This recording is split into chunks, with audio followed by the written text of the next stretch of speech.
오늘은 2020년 마지막 주일 예배입니다. 지금 여기까지 지켜주시고 인도해 주신 하나님께 우리가 감사함으로 예배로 나아가기를 원합니다. 성부, 성자, 성령 하나님의 임재를 구하며 함께 예배로 나아가도록 하겠습니다.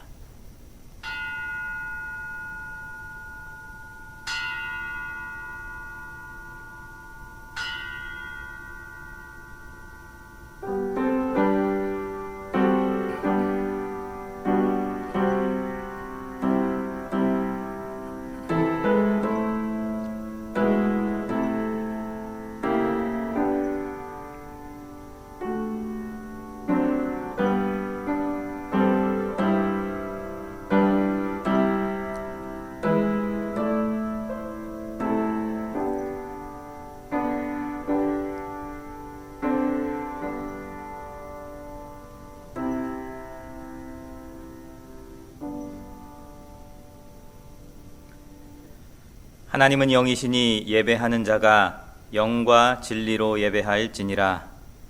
인류의 역사와 인생의 생사화복을 주관하시는 아버지 하나님, 참으로 다사다난했던 2020년도 다 지나고 마지막 주일을 우리 모두가 맞이합니다. 온 세계가 바이러스의 공포와 불안 속에 사투를 벌여야만 했던 올 한 해였습니다. 여전히 끝나지 않은 코로나와의 전쟁 가운데 있지만 이 시간 지치고 상한 우리들을 긍휼히 여겨주시고 불러주셔서 이렇게 예배의 자리로 인도해 주시니 감사를 드립니다. 돌아보면 말로 다 할 수 없는 삶의 질곡 속에서도 매일 매순간 함께하여 주신 임마누엘 주님을 내딛는 걸음마다 지켜주셨던 하나님의 은혜를 우리 모두가 기억합니다. 주께 감사와 찬미로 드리는 우리의 예배를 주님 기뻐받아 주시옵소서. 오늘도 예배하신 구원의 은총과 들려주시는 진리의 말씀을 통해 하나님께 더욱 가까이 나아가는 복된 시간 되도록 우리를 이끌어 주시옵소서. 예수님 이름으로 기도합니다. 아멘. 우리 함께 찬양하겠습니다. 내가 주인 삼은 모든 것 내려놓고.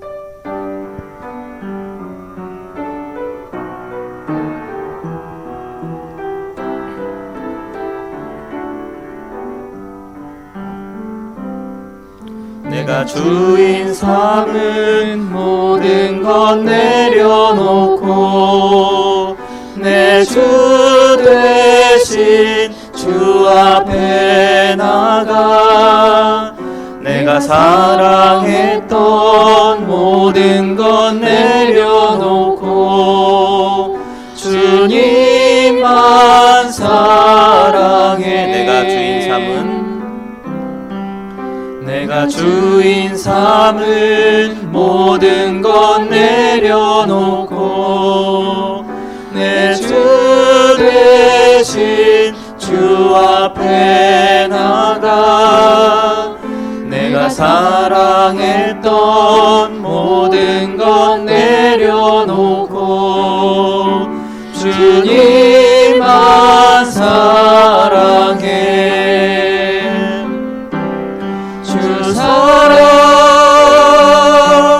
거친 풍랑에도 깊은 바다처럼 나를 잠잠케 해. 주 사랑 내 영혼의 반석 그 사랑 위에 서리. 주 사랑 거친 풍랑에도 주 사랑 거친 풍랑에도 깊은 바다처럼 나를 잠잠케 해. 주 사랑 내 영혼의 반석 그 사랑 위에 서리.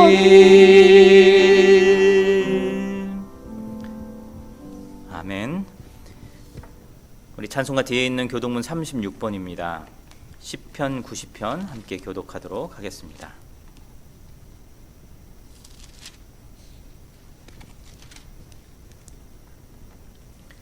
주여 주는 대대에 우리의 거처가 되셨나이다.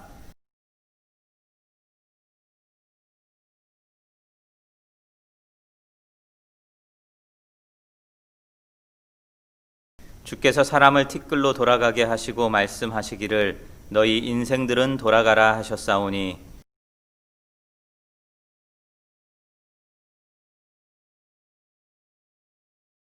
주께서 그들을 홍수처럼 쓸어 가시나이다. 그들은 잠깐 자는 것 같으며 아침에 돋는 풀 같으니이다.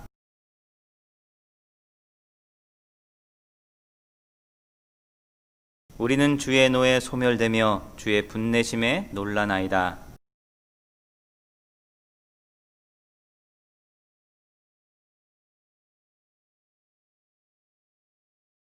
우리의 모든 날이 주의 분노 중에 지나가며 우리의 평생이 순식간에 다하였나이다.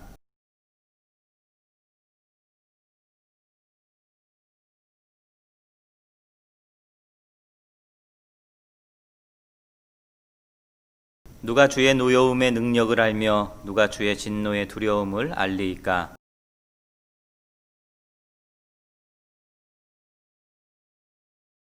아멘. 찬송가 300장 함께 찬양하도록 하겠습니다.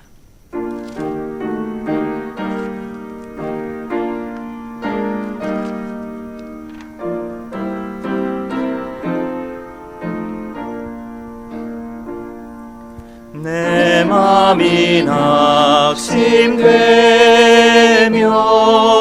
근심에 눌릴 때 주께서 내게 오사 위로해 주시네. 가는 길 캄캄하고 괴로움 많으나 주께서 함께하며 내 짐을 지시네. 그네가 내게 족하네. 그네가 족하네. 이 괴로운 세상 지날 때 그네가 족하네. 희망이 사라지고 친구 날 버릴 때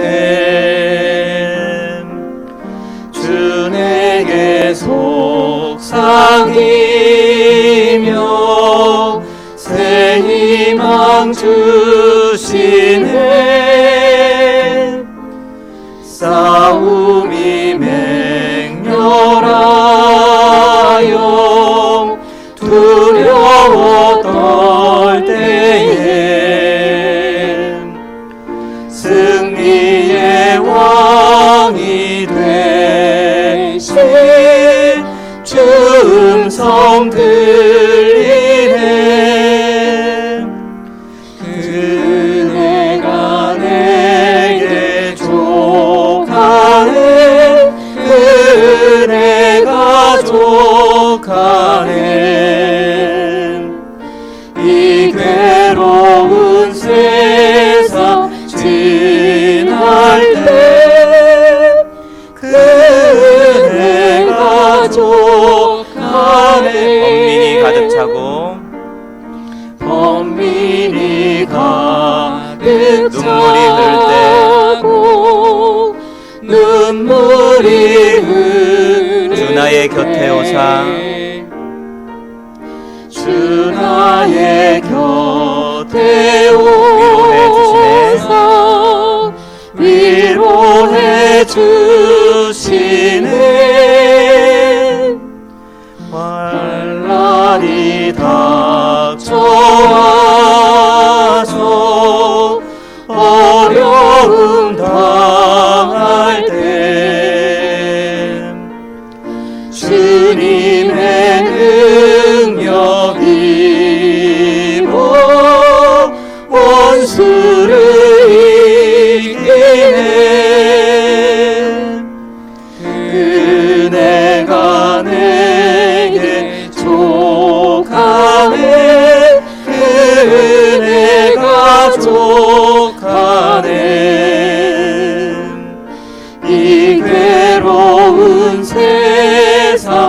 지날 때 그네가 족하네.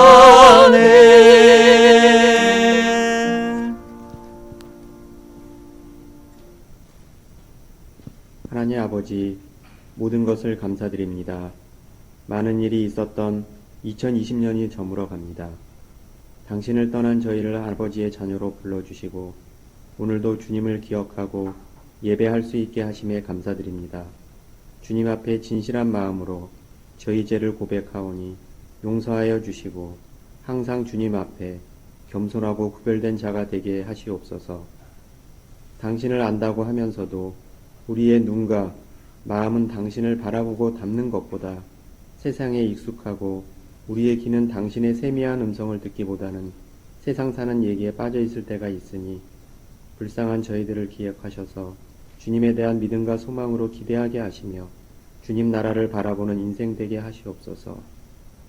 아직도 코로나19 한복판이지만 주의 말씀 붙잡고 새롭게 소생하는 2021년이 되도록 우리 모두를 이끌어 주옵소서.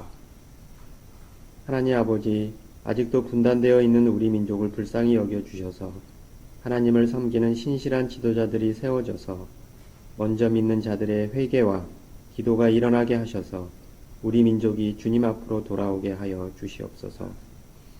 예수 길법교회와 미랄 둘의 학교를 위해 기도합니다. 교회와 학교와 가정이 온전히 하나님께 드려지고 주님의 선하신 미래가 우리의 아이들을 통해 이루어지고 하나님을 아는 지식이 자라나 이 나라를 밝히는 선한 일꾼이 되게 하시옵소서. 올 한 해 길법 가족들 모두가 예수님만이 우리의 능력과 소망이 되는 하루하루가 되게 하시고 교회와 학교를 섬기시는 선생님들의 수고를 항상 기억하여 주시고 날마다 주님이 공급하시는 성령의 감사와 사랑으로 강건하게 하여 주셔서 아이들이 하나님의 형상을 회복하고 주님의 사랑스러운 자녀로 자라나게 도와주시옵소서. 예수 길법교회를 섬기시는 목사님들, 전도사님 드러나지 않는 곳에서 수고하시는 운영위원들의 이름을 기억하시고 말씀을 선포하시고 기도하시는 일에 주님의 능력을 더하시고 피곤치 않고 희생과 겸손으로 사명을 감당하게 도와주시옵소서. 군복무 중인 자녀들을 안전하게 지켜주시고 한우들이 회복되게 하시며 정기원 집사님을 기억하셔서 두려워하지 않고 담대하게 육신의 아픔을 잘 이겨내게 하시옵소서. 저희 성도들이 서로를 사랑하며 그리고 위로하며 지친 영혼들을 보살핌에 여느 교회보다 열심을 낼 수 있도록 하시고 모든 성도들이 하루하루를 당신과의 만남과 기도로 시작하게 하시며 오늘 예배에 하나님께서 임재하여 주시옵소서. 이 모든 말씀 예수 그리스도 이름으로 기도드립니다. 아멘.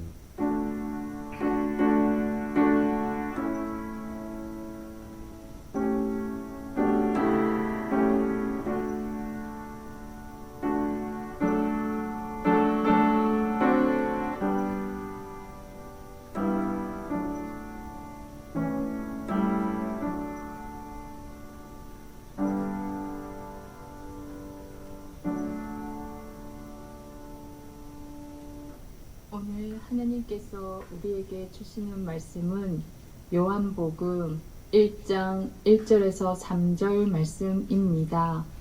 제가 가진 성경으로 신약 142페이지입니다. 요한복음 1장 1절에서 3절입니다. 이제 하나님의 말씀을 봉독하겠습니다. 마음을 열고 경청하시기 바랍니다. 태초에 말씀이 계시니라. 이 말씀이 하나님과 함께 계셨으니 이 말씀은 곧 하나님이시니라. 그가 태초에 하나님과 함께 계셨고 만물이 그로 말미암아 지은 바 되었으니 지은 것이 하나도 그가 없이는 된 것이 없느니라. 세번역 성경으로 다시 한번 읽어 드리겠습니다. 태초에 말씀이 계셨다. 그 말씀은 하나님과 함께 계셨다. 그 말씀은 하나님이셨다.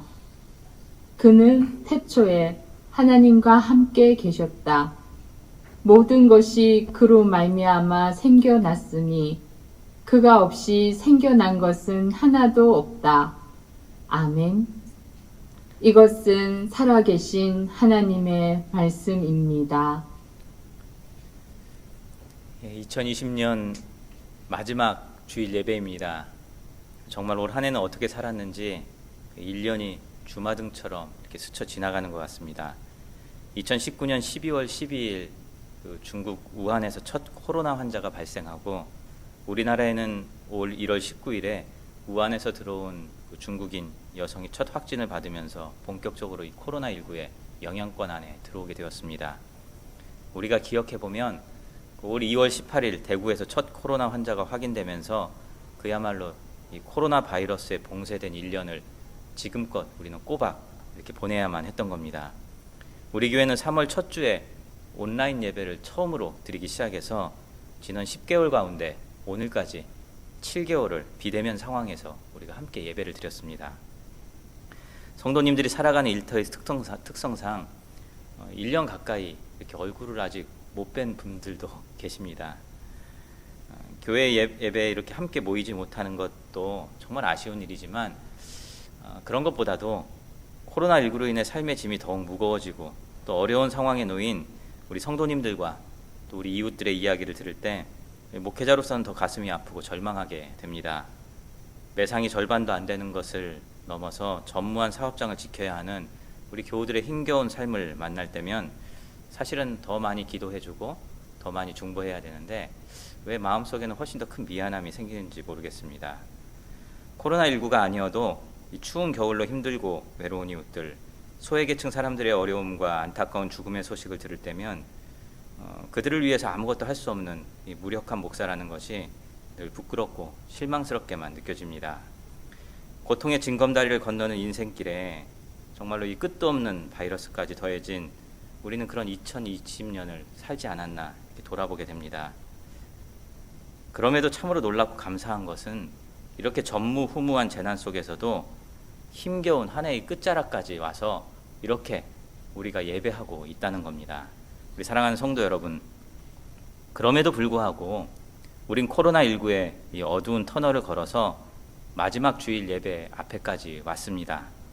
그럼에도 불구하고 오늘 우린 사랑하는 가족들과 한자리에 모여서 한 해의 결실을 주님께 예배로 올려드리고 있습니다.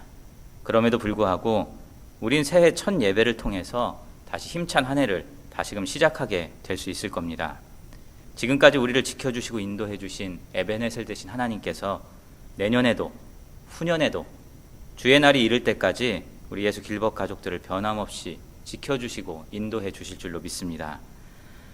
저희 집 베란다 뒤쪽에는 우리 학교 뒤편에 있는 뒷동산과 같은 그 자그마한 동산을 마주하고 있습니다.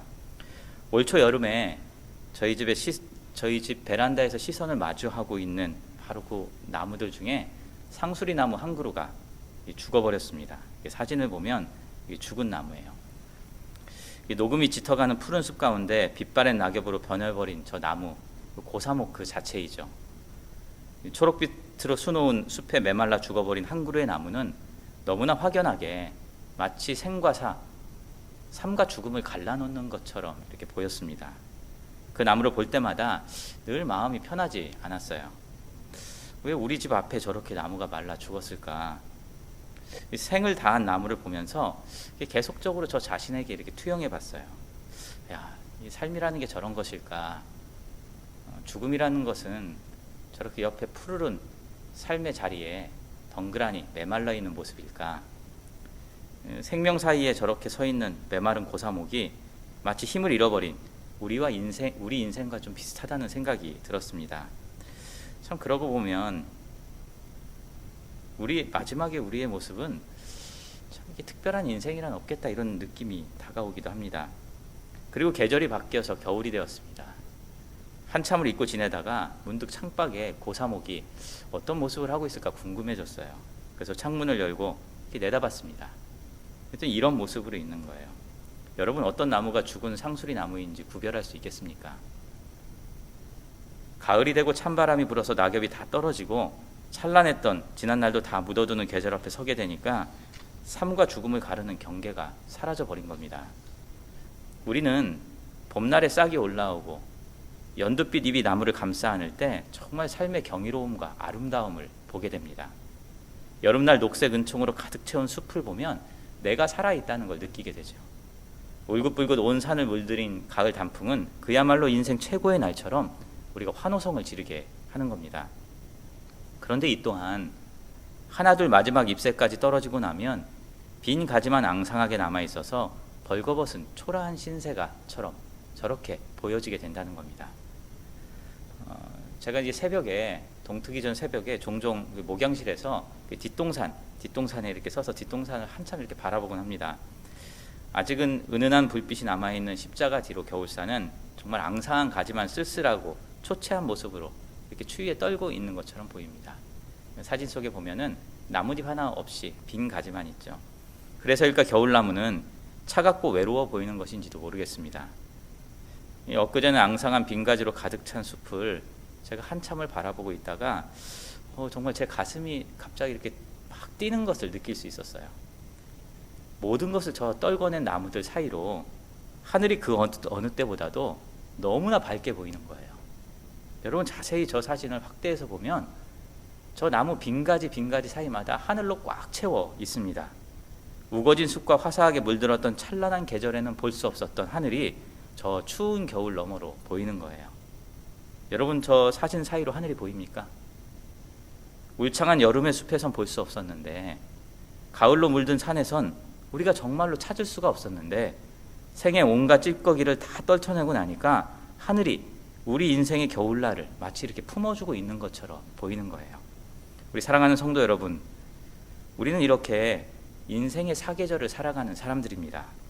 새 생명의 탄생이 피어나는 봄철에도 정말 뜨겁게 타오르는 저 인생의 여름에도 피었다 지는 메마른 낙엽 같은 가을에도 춥고 싫은 겨울날에 저 허허벌판에서도 온갖 세상의 것들로 가려지고 감춰져서 우리는 보지 못했을 뿐이지 하나님은 태초부터 지금까지 아니 영원까지 우리 모든 생에 함께하고 있다는 것을 우리에게 말씀하고 있는 겁니다.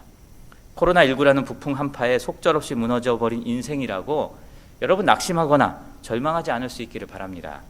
이 겨울 너머에 저 하늘이 있는 것처럼 변함없이 여러분의 벅찬 인생을 우리 하나님께서는 든든하게 뒷배로 우리를 살펴주고 계신 겁니다.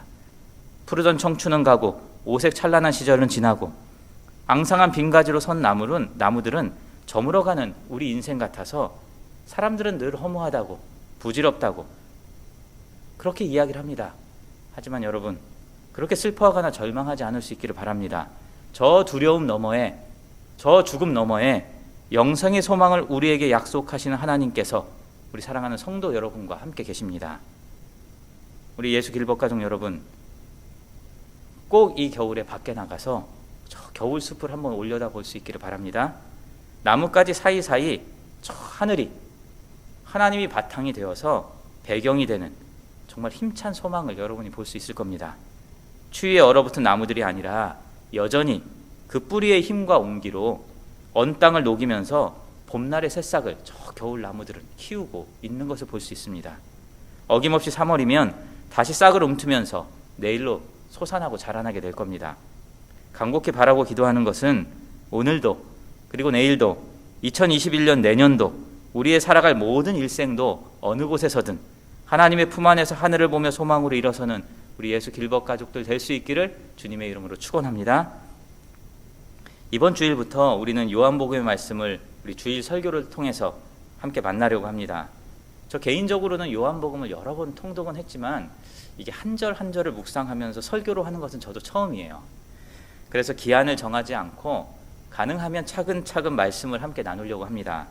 바라기는 요한복음에 쓰여진 목적과 쓰임대로 성도 여러분의 믿음과 삶도 정말로 깊어지고 넓어지고 충만해지는 이런 말씀 여행이 될 수 있기를 간절히 소원합니다. 요한복음은 마태, 마가, 누가 이 세 개의 공간 복음서하고는 조금 다른 몇 가지 특징이 있습니다. 요한복음은 첫 번째 전체 신약 성경의 총화, 예, 마치 전 하나하나를 다 모아놓은, 그래서 합해서 모아놓은 것과 같은 이 총화이고 최종 완성본이라고 할 수 있어요. 여러분, 신약 성경 중에 어떤 책이 가장 먼저 쓰여졌을까요? 마태복음이 맨 앞에 있으니까 마태복음일까요? 그렇지 않습니다. 가장 먼저 쓰여진 건 바울 서신이에요. 데살로니가 전 후서들이 먼저 쓰여졌죠. 바울 서신이 쓰여진 게 AD 45년에서 70년 어간이에요. 바울은 예수님의 탄생을 다룹니까 안 다룹니까? 거의 다루지 않아요. 바울에게서 예수님은 늘 십자가로부터 출발을 해요. 그래서 후에 아마도 예수의 제자들은 예수님의 일생을 기록으로 남기고 싶었던 것 같아요. 그래서 AD 70년에서 90년 사이에 마태, 마가, 누가 이 복음서가 이렇게 쓰여지게 됩니다. 마가복음 같은 경우는 예수님의 탄생 이야기가 없잖아요. 대신 마가복음은 십자가의 복음, 십자가의 보혈, 이것이 굉장히 강하게 우리에게 전해지고 있어요. 그런 점에서 사도 바울의 영향을 좀 받은 복음서다, 이렇게 이야기를 하기도 합니다. 이렇게 복음서와 바울 서신이 다 쓰여지고 난 그 후에 AD 100년에 요한복음이 쓰여졌습니다. 여러분, 그 정반합이란 말 들어보셨습니까? 뭐 두 개의 모순된 것을 다 종합적으로 판단해서 하나의 내용으로 한번 이렇게 쫙 정리해내는 거, 그래서 딱 결론 내는 걸 정반합이라고 하죠. 그래서 어떤 신학자는 공간복음, 예수님의 생애를 다룬 공간복음을 정, 바울 서신을 반, 그것을 통합해 놓은 요한복음이 합이다, 이렇게 얘기도 하기도 합니다. 그렇게 생각해 보면 요한복음은 신앙적으로나 신학적으로 정말로 가장 원숙하고 완성형 책이라고 할 수 있는 거예요. 나아가서 복음의 핵심 진리를 아주 종합적으로 정리해 놓은 엑기스와 같은 책이라고 할 수 있습니다. 바라기는 우리 예수 길법 가족들이 요한복음 묵상을 통해서 우리 또한 이 성숙한 믿음과 흔들리지 않는 이 신앙의 토대 위에 또 믿음 가운데, 고백 가운데 설 수 있기를 원합니다. 요한복음은 두 번째 요한복음의 특징은 사랑받고 사랑하는 사람들의 말씀이라는 거예요. 요한복음을 기록한 요한은 예수님의 12제자 중에 한 명입니다. 특별히 그의 친형이 누구이죠? 12제자 중에 야고보예요. 야고보와 함께 예수님의 제자가 됐어요. 마가복음 3장에 보면 이 12를 세우셨으니 세베대의 아들 야고보와 그의 형제 요한이니, 이렇게 돼 있어요. 특별히 이 요한은 12제자 중에 나이가 가장 어려요. 그래서 그런지는 모르지만 보통 이렇게 가장 어린 아기들은 가장 사랑을 받잖아요. 예수님께서도 요한을 굉장히 아껴주셨어요. 그 성화, 그 예수님과 제자들, 예수님의 생애를 그린 성화를 보면 요한은 늘 앳되고 사랑 가득한 모습으로 묘사되는 것을 우리들이 아주 쉽게 발견할 수가 있습니다. 이런 그를 가리켜서 요한복음은 뭐라고 합니까? 예수님께서 사랑하시는 제자다, 이렇게 얘기해요. 요한복음 13장 23절에 보면 최후의 만찬 장면이죠. 그가 사랑하시는 자가 예수의 품에 의지하여 누웠는지라. 그러니까 앞선 그림에서 본 것처럼 최후의 만찬에서 그 제자는 어때요? 예수님의 품에 기대에 앉아 있을 정도로 총애를 받았어요. 예수님께서는 12제자들을 모두 사랑하셨지만 특별히 요한과 누굽니까? 베드로와 야고보, 이 세 명을 늘 어디를 이렇게 함께 데려가는 것을 좋아하셨어요. 이 회당장 야이로의 딸을 고칠 때도 어떻습니까? 마가복음 5장에 보면 베드로와 야고보와 야고보 형제 요한, 그들만 데려가는 거예요. 변화산 산상 위에 가실 때도 어떻습니까? 요한을 데리고 가셨어요. 그렇죠? 겟세마네 동산에서 마지막 기도하실 때도 누구를 데려갑니까? 요한을 데리고 가세요. 그만큼 주님께서 애정을 가졌던 사람이 요한이라고 할 수 있습니다. 요한은 그 누구보다도 예수님의 사랑을 받았던 제자죠. 그래서 주님의 제자 가운데 어쩌면 가장 오랫동안 남아서 사역을 감당했던 사람이라고 할 수 있어요.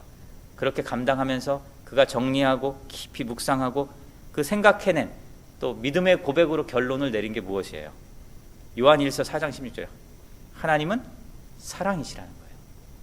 하나님은 사랑이시라는 거예요. 자기가 받은 사랑을 너무나 잘 알기 때문에, 그래서 여러분 요한 1서 4장 16절 너무 유명한 말씀 아닙니까? 하나님이 우리를 사랑하시는 사랑을 우리가 알고 믿었으니 하나님은 곧 사랑이시라. 이 요한은 너무나 깊이 하나님의 사랑을 알고 느끼고 그리고 믿고 살아온 거죠. 하나님이 세상을 이처럼 사랑하시지 않으셨으면 그의 독생자 외아들을 위해 죽기까지 그 자신을 내어줄 수 없기 때문에 그런 겁니다. 여기에서 어떻습니까? 요한복음의 핵심이기도 하고 성경의 가장 중심이 되는 말씀이 탄생한 거예요. 여러분 요한복음 3장 16절 우리 어려서부터 교회 다닌 분들은 뭐 노래로도 암송으로도 많이 외우는 말씀입니다. 우리 같이 한번 읽겠습니다.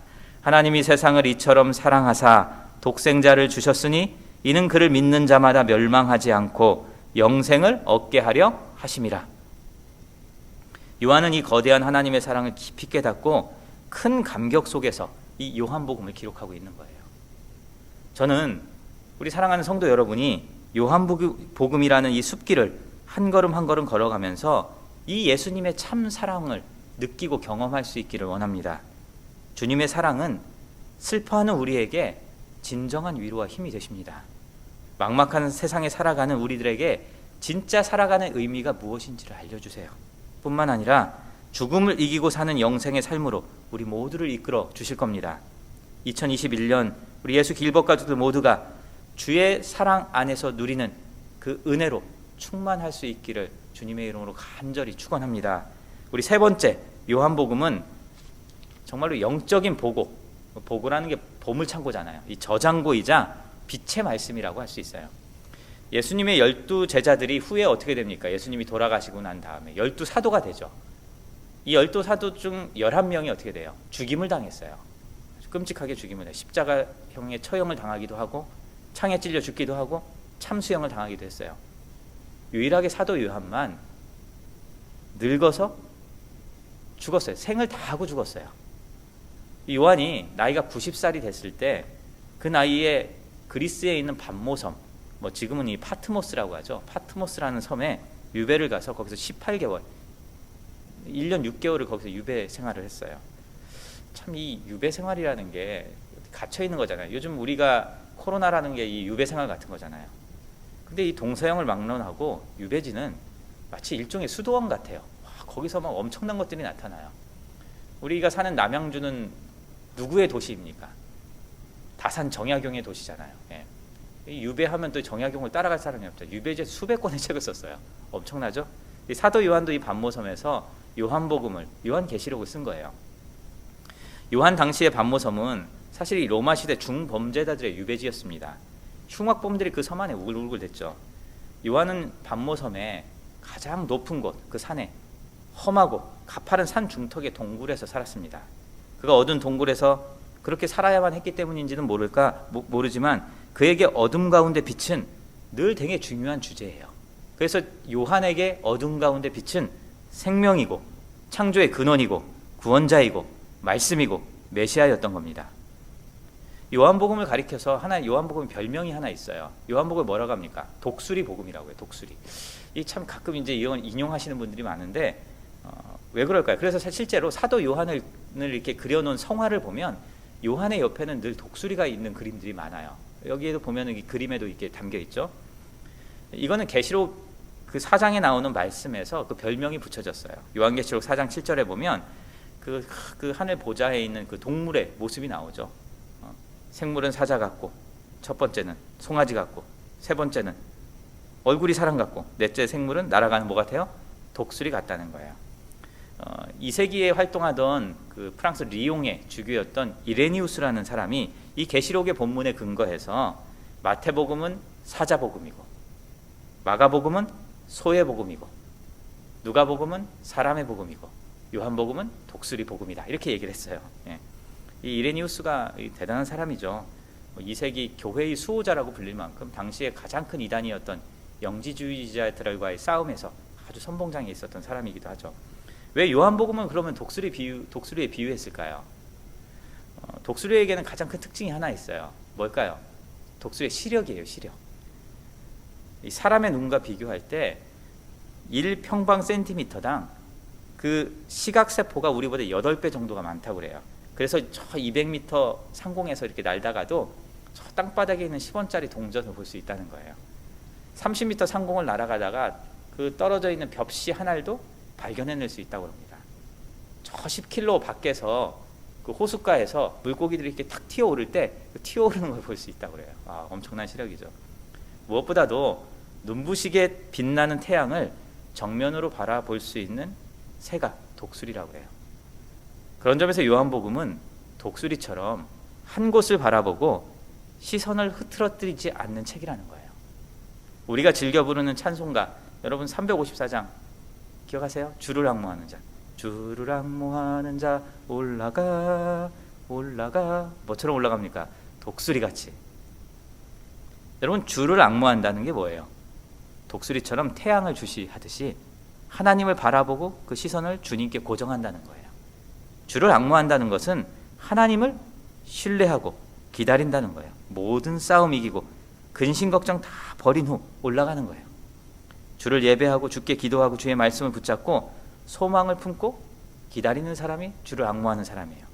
생명의 주요 변함없는 사랑으로 우리에게 찾아오신 주님께 인생의 초점을 맞추고 살아가는 것이라고 할 수 있습니다. 성도 여러분, 우리는 하나님을 믿는다고 하지만, 우리의 십자가를 바라본다고 하지만, 우리는 주님의 십자가를 바라본다고 하지만, 그 주님의 길을 따라간다고 말은 하지만 우리의 눈과 마음과 몸은 늘 어디에 있을 때가 많습니까? 우리 주변의 일과 사람과 환경에서 눈을 떼지 못하고 살아가는 것이 우리들이죠. 그런데 어떻습니까? 우리는 늘 거기에를 바라보고 사는데 어떻습니까?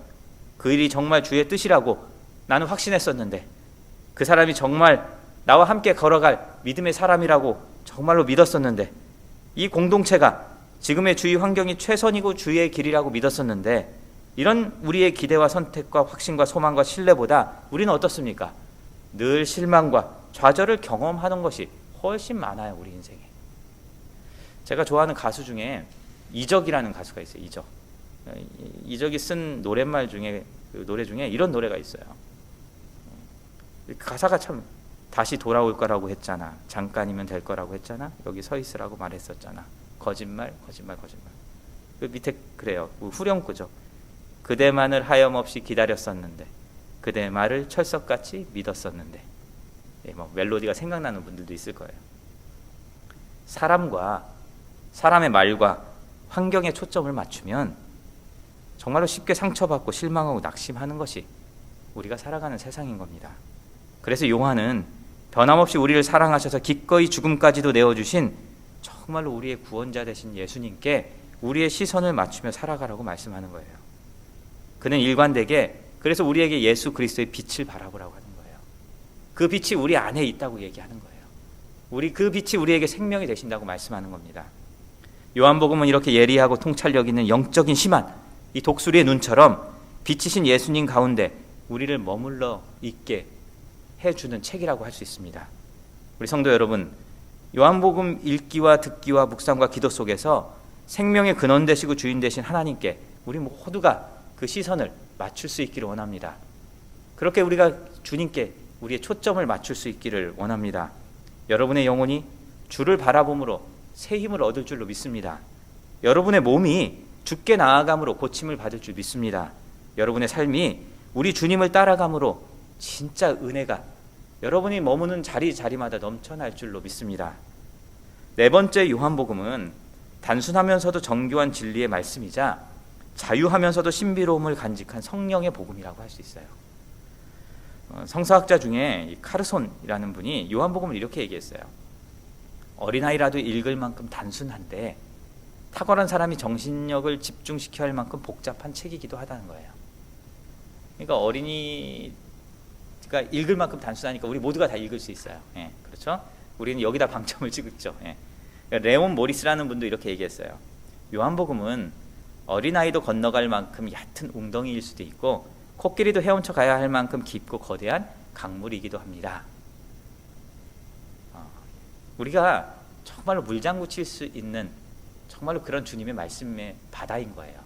그럼에도 그 안에는 거대한 강물이 흘러서 정말로 이루 말할 수 없는 그 근원된 물에 정말로 그를 거슬러 올라가는 힘을 우리가 거기서 만날 수 있는 겁니다. 세계에서 가장 매력적인 얼굴을 가진 여인을 한 사람 꼽으라면 누구일까요? 아마 모나리자일 겁니다. 어쩌면 요한복음은 모나리자의 미소처럼 은은하고 편안하게 그러나 깊이 있고 신비롭게 다가오는 복음서라고 할 수 있습니다. 예전에 프랑스 박물관에서 그 전문가들이 모여서 엑스선 장비로 이 모나리자의 미소에 담긴 비밀을 막 연구하고 공개를 했어요. 그리고 이렇게 그 원리에 대해서 이렇게 설명을 해줬어요. 레오나르도 다빈치가 이 모나리자의 눈가와 입가에 물감과 이 광택제에 아주 미세한 얇은 막, 머리카락 두께의 한 절반 정도 되는 그 아주 그 미세한 얇은 막을 최소 30겹까지 입혀서 그 눈빛과 웃음을 훨씬 더 깊고 신비롭게 만들었다는 거예요. 이렇게 요한복음은 여러분 앞서 이야기한 것처럼 창조 세계를 다 품고도 남을 만큼 광대해서 진리가 너희를 자유케 하리라는 주님의 말씀처럼 마음껏 은혜 안을 뛰어다니게 하는 겁니다. 뿐만 아니라 한 구절 한 구절 장면 하나하나마다 허투루 쓰여진 단어가 없어요. 영혼 깊은 곳까지 그려낸 세밀화 같아서 머물러 있으면 있을수록 우리는 그곳에서 주님의 사랑을 깊게 만날 수 있는 겁니다. 바라기는 요한복음 말씀의 길을 함께 동행하면서 예수 길벗 가족 모두가 예수 그리스도의 완전한 사랑 안에 정말로 깊이 침잠할 수 있기를 원합니다. 그래서 창조와 구원과 영생의 신비가 믿음의 삶으로 피어나는 2021년도를 여러분들이 누릴 수 있기를 원합니다. 요한복음의 시작, 우리 1장 1절이죠. 우리 같이 한번 우리 개역성경 세번역 우리 두 말씀 다 한번 읽어보겠습니다. 태초에 말씀이 계시니라. 이 말씀이 하나님과 함께 계셨으니 이 말씀은 곧 하나님이시니라. 태초에 말씀이 계셨다. 그 말씀은 하나님과 함께 계셨다. 그 말씀은 하나님이셨다. 이 첫 구절이 되게 중요하다고 그랬죠. 여러분, 이 첫 펜에서 첫 단어 이렇게 들어갈 때 그게 굉장히 중요합니다. 최근에 오디션 프로그램들 많이 있죠. 가끔 이렇게 심사위원들 앞에서 노래하는 참가자들을 보면 얼마나 긴장하고 떨리겠어요. 무대에 서고 그들이 반주가 흐르고 첫 소절을 딱 노래를 시작하면 노래의 첫 단어에 심사위원들의 눈과 몸이 마치 신세계를 본 것처럼 반응하는 것을 볼 때가 있습니다. 대부분 첫 한마디가 모든 것을 이미 결정했다는 거예요. 그 한마디가. 이뿐 아니라 우리가 유명 문학 작품이나 명작들 안에서도 첫 구절이나 첫 장면에 스토리 전체를 담고 있는 말들이 너무나 많아요. 여러분, 우리 레미제라블 너무 잘 알죠? 그 1장 첫 장의 제목 1번이 이렇게 돼 있어요. 올바른 사람, 이렇게 시작이 돼요. 장발장 스토리를 통해서 참 사람이 누구인가를 내가 이야기할 거라는 거예요. 첫 시작의 단어에서 말해주는 거죠. 뭐 도스토옙스키 하면 유명하죠. 까라마조프가의 형제들은 세계에서 가장 유명한 문학 작품 중에 하나죠. 이 책을 헌정하는 사람들에게 맨 앞에 이 책은 내가 누구누구에게 씁니다 쓰면서 그 맨 앞에 이 도스토옙스키는 성경 구절로 이 방대한 소설의 첫 시작의 문을 엽니다. 그 시작이 이렇게, 정말 잘 들어두어라. 밀알 하나가 땅에 떨어져 죽지 않으면 하나 그대로 남아있고 죽으면 많은 열매를 맺는다. 신과 종교, 삶과 죽음, 그리고 인간 영혼의 구원까지 대서사 소설 속에 담아내고 있다는 것을 책으로 들어가는 입구에서 우리가 딱 맞닥뜨리게 되는 거예요.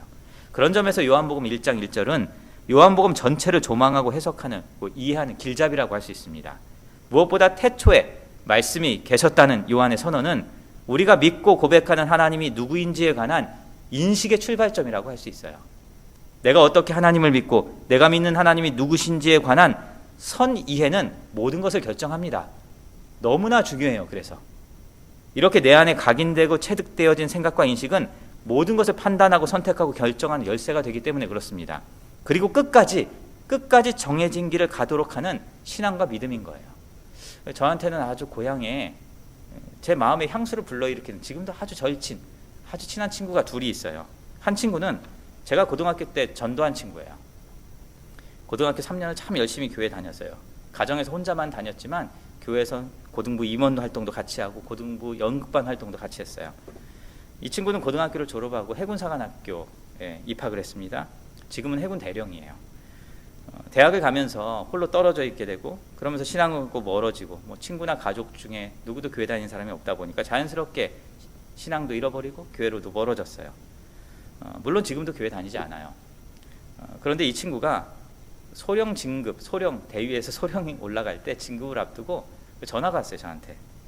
그때부터 늘 계급 하나 올라갈 때쯤 되면 전화가 와요. 그럼 전화로 저한테 꼭 그래요. 야, 목사야, 그래도 네가 나를 위해 기도해야 되지 않겠냐. 그럼 제가 뭐라고 대답하겠습니까? 교회도 안 나가는 널 위해 내가 왜 기도를 해야 되냐. 교회부터 나가야지. 그러면 그 친구가 또 얘기해요. 그래도 내 친구 중에 목사는 너밖에 없는데 네가 기도해야 되지 않겠냐. 여하튼 지금은 해군 대령이지만 하늘의 별을 딸 수 있을지 조만간 제대할 확률이 높을 것 같아요. 이 친구에게 저는 어린 시절부터 자기의 신앙을 처음으로 이끌어준 사람으로 인식되어 있어요. 물론 그 친구는 지금도 교회 다니지도 않고 하나님을 믿지도 않지만 아마 그 안에는 하나님에 대한 믿음의 씨앗이 있겠죠. 저를 한 사람의 성직자로, 한 기도하는 사람으로 그 친구는 늘 생각하고 있는 거예요. 또 다른 한 친구는 지금 세종시에 있어요. 경찰관인데 저하고는 초등학교 아주 어린 시절부터 골목에서 연탄재로 축구하면서 이렇게 크던 친구예요. 이 친구는 언제 만나도 참 편안한 친구예요. 소탈하고. 근데 얘는 가끔 어떤 말이 그 입에서 튀어나올지 몰라서 가끔 이렇게 좀 경계가 돼요. 예전에 제가 사역할 때 저희 교회 제가 맡았던 아이들을 데리고 그 대전에 한번 내려가게 됐어요. 이 친구의 도움받아서 그 지역의 경찰서와 지역 방송국을 견학할 수가 있게 됐어요. 이 친구가 저를 보자마자 너무 반가워서 그 당시에 우리 주일학교 교사들 학생들이 있는데 저한테 야 네가 목사야? 이러는 거예요. 저한테. 응? 야 네가 목사 될 줄은 내가 꿈에도 생각 못했어. 야. 그러면서 이 아이들한테 야 옛날에 이러는 거예요. 야. 참 그래서 하긴 더 정감이 가긴 해요. 물론 뭐 그 친구 만나서 숨길 만한 과거가 있는 건 아니지만 제가 그 친구한테 저에 대한 인식의 출발점은 그냥 어린 시절 같이 잘 놀고 질풍노도의 시기, 그 청소년기 시절을 함께 정말 잘 고민하면서 살았던 그런 모습에 고정되어 있는 거죠. 그런 점에서 누군가 무엇을 내가 어떻게 인식하고 있는가는 그 사람의 인생 전체를 규정한다고 할 수 있는 거예요. 그렇게 보면 하나님이 어떤 분이신가에 대한 나의 확신과 믿음은 진짜 내 신앙의 원 모습이라고 할 수 있는 거죠. 오늘 요한은 주님을 뭐라고 선포했습니까? 요한복음 1장 1절 시작이에요. 태초에 말씀이 계셨다. 내가 믿는 하나님은 그 하나님인 거죠. 여러분 과학자들한테 물으면 어떻게 하겠습니까? 과학자들은 뭐라고 얘기하겠어요? 태초에 뭐가 있었습니까? 빅뱅이 있었다 이렇게 얘기하지 않겠습니까? 대폭발이 있었다 이렇게 얘기하겠죠. 우주의 시작에 큰 폭발이 있었던 것을 과학자들은 이 태초의 시작으로 보죠. 태초에 말씀이 있었다. 여러분 여기 나온 태초에 그리스 말로 엔 아르케예요. 우리가 마가복음도 그렇게 시작하죠. 예? 하나님의 아들 예수 그리스도 복음의 시작이다. 아르케 투 유앙겔리오 이렇게 시작을 해요. 이거는 in the origin이라는 거예요. 우주의 근원이고 바탕이라는 거죠. 그러니까 시간적인 개념도 공간적 개념도 아니에요. 오히려 이것은 시간과 공간의 바탕이고 그 모든 것을 다 아우르는 개념이라고 할 수 있어요. 그런데 사실 이 영어 성경 킹 제임스 버전이나 NIV 영어 성경을 보면 in the beginning 이렇게 시작이 돼요. 그러다 보니까 시간상의 출발점처럼 우리는 읽게 되는 겁니다. 이것은 창세기 1장 1절에 태초에 하나님이 천지를 창조하셨다는 말씀과 나란히 하고 있는 그 의미를 요한복음에서는 그런 in the beginning의 의미로 사용하는 것이 아닌 거예요. 여러분 그렇게 생각하면 성경이 이야기하는 처음의 시간 그리고 일반적으로 과학이 이야기하는 처음의 시작은 전혀 다르다고 할 수 있어요. 이렇게 생각해 보면 훨씬 더 나을 수 있습니다. 큰 운동장이 있어요. 잠실 운동장 같은 운동장. 그 안에 이거를 정말로 하나의 큰 그냥 모든 걸 다 포함한 거라고 생각하는 거예요. 거기에 100m 달리기 코스가 있습니다. 과학자들은 출발선이 빅뱅이에요. 모든 것의 시작. 그럼 100m를 출발하는 출발선이 뭐가 되겠어요? 그것이 빅뱅이 되는 거예요. 거기서부터 시작돼서 뭐 폭발이 일어나고 가스구름도 생기고 뭐 별도 생기고 낮도 밤도 생기고 우주의 출발점을 100m 달리기 코스의 출발선으로 보는 것 이게 빅뱅인 거예요. 빅뱅 이후에 몇 억 년, 138억 년이 흘렀어요. 그 우주의 무수한 시간 그것이 은하계인 거죠. 그것이 그 트랙 안에 있는 거예요. 그런데 성경은 과학이 말하는 이 기원과는 좀 다릅니다. 성경은 빅뱅 이전을 얘기해 주는 거예요. 100m 달리기 코스 출발선 이전에도 뭔가가 있잖아요. 공간이. 그 운동장 안에는 수많은 공간들이 존재하고 있잖아요. 과학자들은 시간이라는 선 위에서 이야기를 해요. 그러니까 시간은 언제 생겼어요? 빵 하고 터졌을 때 생겨난 거예요. 시간의 선 위에 있기 때문에 빅뱅 이전에 뭐가 있냐고 물으면 뭐라고 하겠어요? 다시 그 시간 이전을 만들어야 되겠죠. 그런데 100m 트랙은 다름 아닌 운동장이라는 큰 품 안에 있어야 어떻게 해요? 그릴 수 있는 거예요. 운동장이라는 공간과 시간이 바탕이 없으면 100m의 출발선 또한 만들 수가 없는 겁니다. 그렇다면 빅뱅 이전은 어디에 있겠습니까? 과학에서 얘기하는 100m 트랙의 출발선 속에도 있는 거예요. 관중석 속에도 있는 거예요. 100m, 10m 지점에도 있겠죠. 모든 시간, 모든 공간 안에 들어있는 겁니다. 그래서 하나님은 모릅니까? 아니 계신 곳이 없는 분이라고, 무소부재의 하나님이시라고 요한은 우리에게 전하고 있는 거예요. 모든 창조물의 바탕에 신의 속성이 깃들어 있지 않은 것이 없다라고 요한은 우리에게 전하고 있는 겁니다. 그래서 요한복음은 그 첫 길을 우리에게 이렇게 말씀하는 거예요. 태초에 말씀이 계시니라. 3절에 뭐라고 합니까? 만물이 그로 말미암아 그가 없이는 된 것이 없느니라. 요한은 말씀합니다. 모든 것이 그분을 통하여 생겨났고 그분 없이 생겨난 것은 하나도 없다. 운동장으로 이야기하면 어떻게 되겠어요? 모든 달리기 코스가 운동장을 통해 생겨났고 운동장 없이 생겨난 코스는 하나도 없는 거예요. 그럼 어디에서 우리는 하나님을 찾아야 됩니까? 하나님을 우리는 어디서 만나야 돼요? 스타트 라인에 엎드려서도 만날 수 있습니다. 50m 지점에서, 결승선에서, 달리기 코스뿐만 아니라 그것을 둘러싸고 있는 모든 시간과 공간 안에서 우리는 하나님을 경험할 수 있어요. 그것은 다름 아닌 우리의 인생이에요. 그것이 우리의 일상인 거예요. 오늘 예배하는 우리들의 자리인 거예요. 그래서 하나님이 말씀하십니다. 우리에게, 요한은 우리에게 그래서 전해주고 있는 거예요. 태초에 말씀이 계셨다. 그곳에 빅뱅보다 더 큰 하나님이 계셨다 말씀하는 겁니다. 그런 점에서 우리는 굳이 타임머신을 타고 138억 년 전으로 돌아가서 그 태초가 무엇인지 계산하지 않아도 요한복음의 태초는 지금 여기 성도 여러분들이 예배 드리고 있는 그 자리에 있다는 거예요. 그것을 말씀해주고 있는 거예요. 우리 사랑하는 교우 여러분, 요한의 분명한 자기인식과 신앙 고백처럼 우리 인생은 그가 없이 된 것이 하나도 없어요. 미물인 나뿐만 아니라 우주의 모든 것들이 우리 하나님 없이 된 것은 없는 거예요. 내가 대한민국 국민으로 태어나서 살고 있는 것, 나의 선택과 의지로 된 겁니까?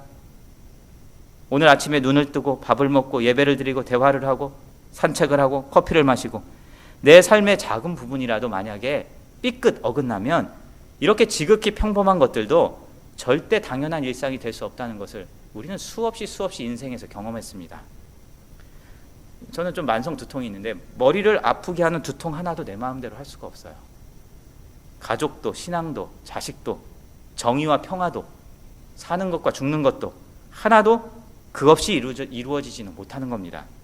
우리는 바로 하나도 그가 없이 된 것이 없다라고, 알파와 오메가 되는 바로 그 하나님을 믿는 사람들이라고 할 수 있습니다. 그래야만 우린 편협하고 좁은 이기적 신앙에서 벗어날 수 있어요. 하나님은 나의 뜻과 생각에 따라 움직여야 되는 분이십니까? 그런 분이 아니잖아요. 그런데 우리는 어떻습니까? 늘 그런 주님을 그렇게 찾고 있지는 않습니까?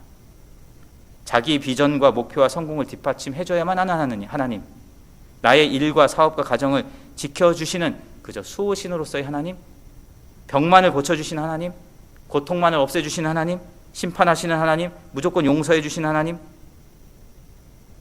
빅뱅의 시간으로도 가능할 수 없는 주님을 혹 우리는 나의 이 이성과 감정과 알량한 지식에 꼭꼭 가둬두고 있는 건 아닌지 우리가 한번 돌이켜봐야 합니다. 사도 요한이 2000년 전 어두운 동굴에서 아주 미세한 빛에 의지해서 첫 구절을 쓰면서 이렇게 고백하는 거예요. 태초에 말씀이 계셨다는 거예요. 하나님이 계셨다는 거예요. 하나도 그가 없이 된 것은 하나도 없다고 우리에게 말씀합니다. 이것이 우리가 고백하는 주님이에요. 우리가 믿는 하나님이신 거예요. 성도 여러분, 오늘 생명과 구원의 빛으로 오시는 주님은 여러분의 가정에, 피곤한 나의 일터에, 몸부림치는 병상 위에, 코로나19의 끝물을 공포와 불안이 엄습하는 우리 시대에 또 한결같이 함께 하십니다. 그 믿음으로 살아가는 여러분들 될 수 있기를 바랍니다. 이 한 주간 오늘 이 요한의 이 한마디를 꼭 마음속에 새겼으면 좋겠어요. 다 잊어버려도 괜찮아요. 하나도 그가 없이는 된 것이 없다. 하나도 그가 없이는. 큰 시련이 내 앞에 밀려올 때 하나님 하나도 주님 없이는 된 것이 없습니다. 우리 주님이 나의 산성과 방패가 되심을 믿습니다. 여러분 그렇게 고백할 수 있었으면 좋겠어요. 몸의 질병으로 고통스러운 시간을 직면할 때 하나도 주님 없이는 된 것이 없습니다. 우리 주님이 나를 쓰러뜨리는 모든 쓴뿌리를 깨끗하게 하실 줄 믿습니다.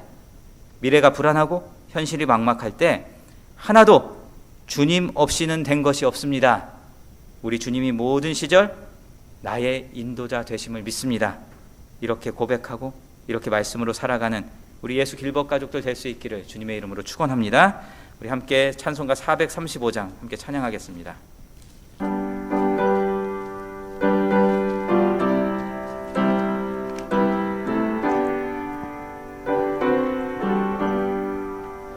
나의 영원하신 기여 생명보다 귀하다. 나의 갈 길 다가도록 나와 동행하소서. 주께로 가까이 주께로 가오니 나의 갈 길 다가도록 나와 동행하소서. 세상 부귀한 양과 모든 명예 버리고 험한 길을 가는 동안 나와 동행하소서. 주께로 가까이 주께로 가오니 나의 갈 길 다가도록 나와 동행하소서. 어두운 골짝 지나가며 험한 바다 건너서 천국 문에 이르도록 나와 동행하소서. 주께로 가까이 주께로 가오니 나의 갈 길 다가도록 나와 동행하소서.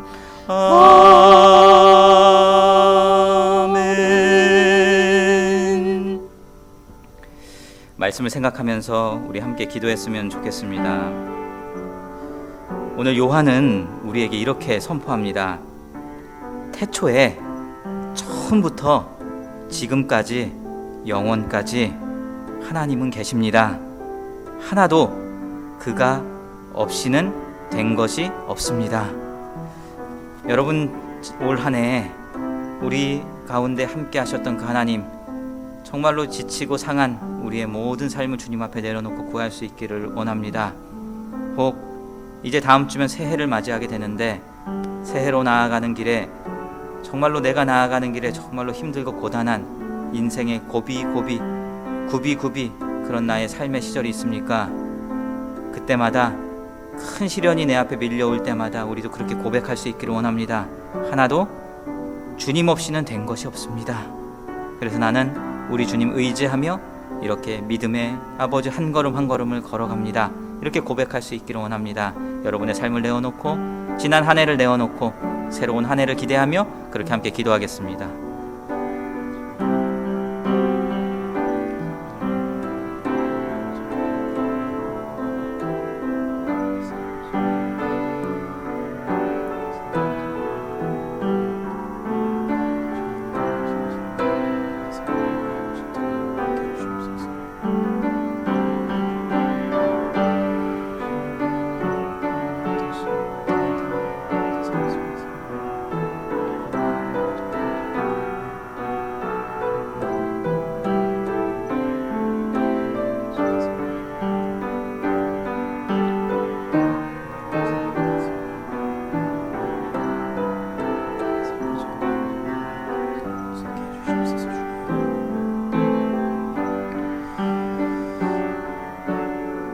자비로우신 아버지 하나님, 감사합니다. 참 돌아보면 너무나 많은 일들이 내 삶의 자리를 스쳐 지나갑니다.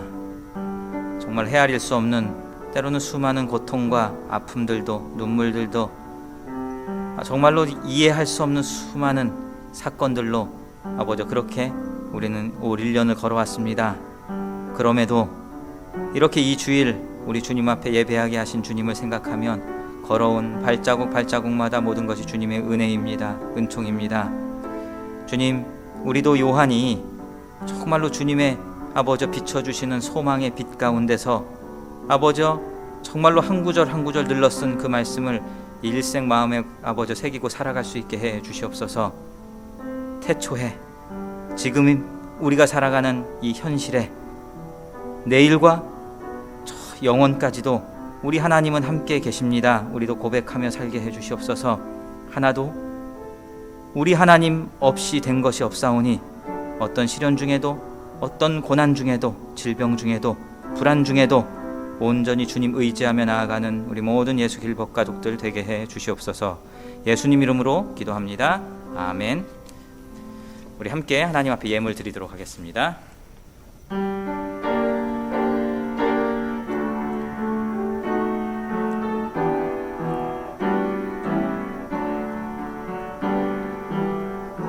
내가 가진 것 중에서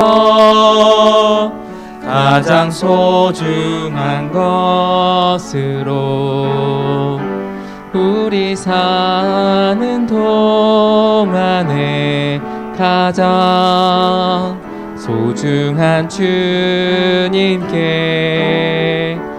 기꺼이 드리네.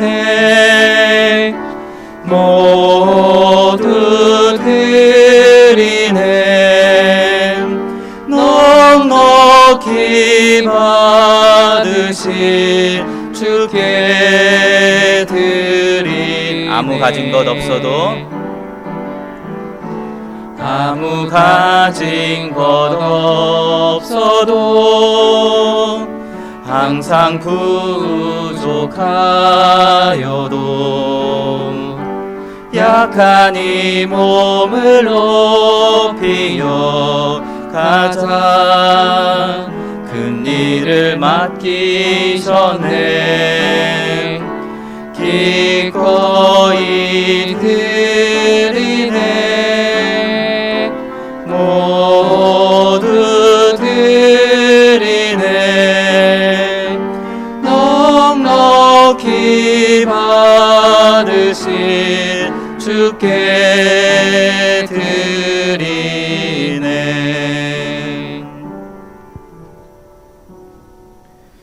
주님 감사합니다. 이렇게 마지막 주일 올 한 해를 잘 우리가 예배로, 은혜로 이렇게 매듭 지으며 새로운 한 해를 향해 나아갈 수 있게 해주셔서 감사를 드립니다. 우리 성도들이 처해 있는 상황도 현실도 모두가 다르지만 우리 하나님께서 그 가운데 임재하여 주셔서 정말로 우리 성도들과 한결같이 동행하심을 믿고 따라가는 아버지 그런 믿음 가운데 우리들이 서 가기를 원합니다. 온전히 우리 주님과 동행하며 그 시절마다 우리 주님의 은혜 안에서 기뻐하는 우리 사랑하는 성도들의 삶 될 수 있도록 우리 하나님 함께해 주시옵소서. 이렇게 주님 앞에 우리들의 작은 정성을 내어 드립니다.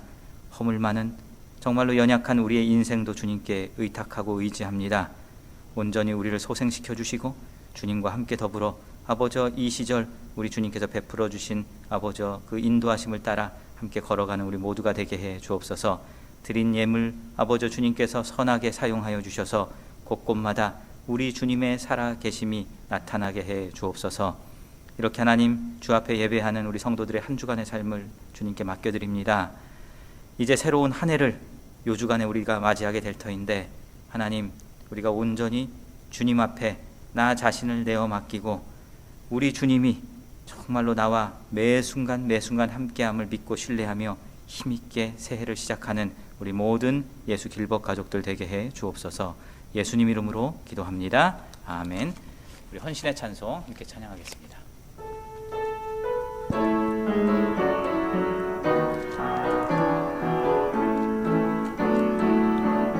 주 안에서 거듭난 우리 기뻐하며 찬양하리. 가슴 속에 넘치는 확신, 우리의 가는 길에 소망 넘치네. 살아계신 주, 나의 참된 소망, 두려움이 사라지네. 사랑해 주네. 갈 길 인도하니 내 모든 삶의 기쁨 늘 충만하네. 살아계신 주, 나의 참된 소망. 살아계신 주, 나의 참된 소망, 두려움이 사라지네. 사랑해 주네. 갈 길 인도하니 내 모든 삶의 기쁨 늘 충만하네.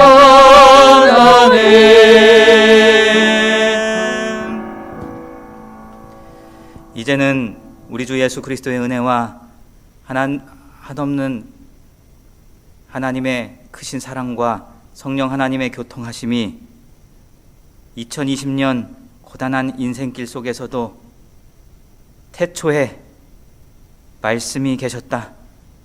지금도 하나님은 우리와 함께 계신다. 하나도 우리 주님 없이는 된 것이 없다 고백하며 그렇게 살아온 우리 예수 길벗 가족들 위해 이제로부터 영원토록 함께 하시기를 간절히 축원하옵나이다. 아멘.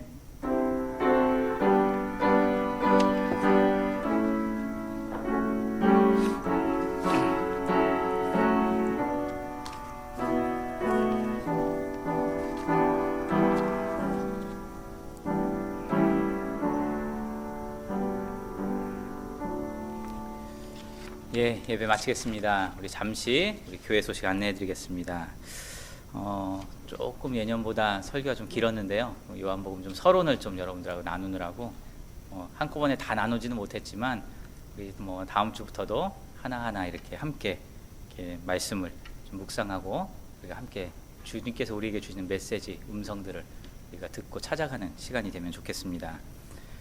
지난 우리 성탄절에 또 우리 함께 예배하게 되어서 너무 기쁘고 또 우리 성도 여러분들이 또 너무나 크신 사랑들을 많이 이렇게 보내주셨어요.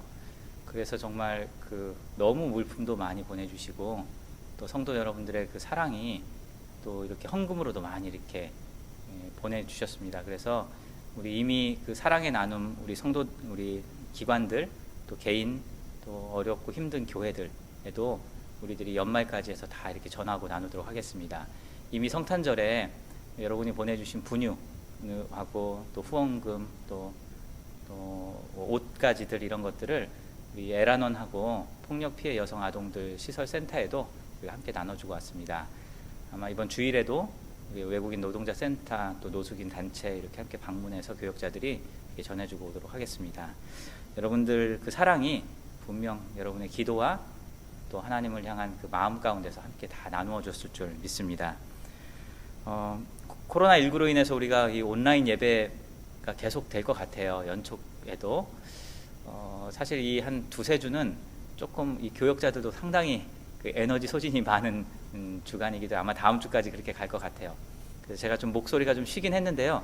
뭐 다른 데 이상이 있는 건 아니고요. 뭐 이렇게 뭐 열이 나거나 뭐 감기 걸린 건 아니고요. 뭐 이렇게 여러 가지 이제 예배가 많다 보니까 좀 그 목이 좀 쉬었다는 거, 그것도 여러분들이 그냥 이해해 주시면 좋겠습니다. 우리가 송구영신 예배 이제 돌아오는 목요일에 송구영신 예배죠. 송구영신 예배는 이렇게 줌으로 여러분들과 함께 드리려고 해요. 그래서 여러분들 간지 한번 참고해 보시면 좋겠습니다. 스마트폰으로도 여러분들이 줌 앱을 깔아서 교회에서 보내주는 우리 여러분들 아이디나 비밀번호로도 들어오실 수 있고요. 여러분들이 가입하시면 여러분들이 같이 함께 예배에 참여할 수가 있습니다. 특별히 이렇게 줌 예배에 참여할 때는 여러분들 모두가 다 이렇게 음소거를 해두셔야 됩니다. 안 그러고 막 이렇게 켜놓고 소리가 나가면 막 그 여러 가지 소리들이 다 들어와서 이렇게 예배를 듣는 분들이 좀 어렵게 돼요. 그래서 여러분들이 가능하면 다 음소거를 해놓고 또 이렇게 볼 수 있으면 좋겠어요. 비디오는 켜놔야지 화면을 저도 볼 수 있고 제가 또 여러분들 이렇게 볼 수가 있습니다.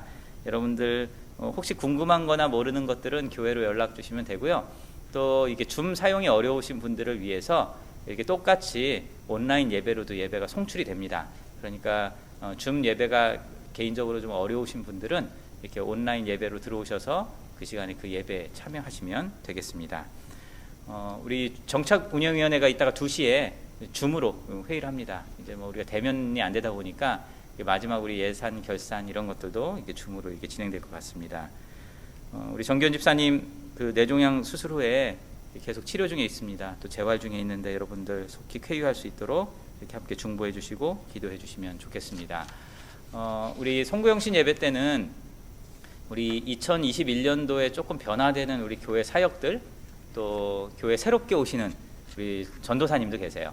전도사님 여러분에게 소개해야 되는데 어떻게 해야 되나, 여하튼 영상으로라도 여러분들에게 소개하고 나누려고 합니다. 여러분들 송구영신 예배 때 함께 또 기쁨으로 또 2021년도 말씀 우리 액자들 각 가정으로 아마 보내드리게 될 겁니다. 여러분들 말씀 액자, 교회 달력 우리 같이 꺼내놓고 함께 예배에 참여했으면 좋겠습니다. 마치겠습니다.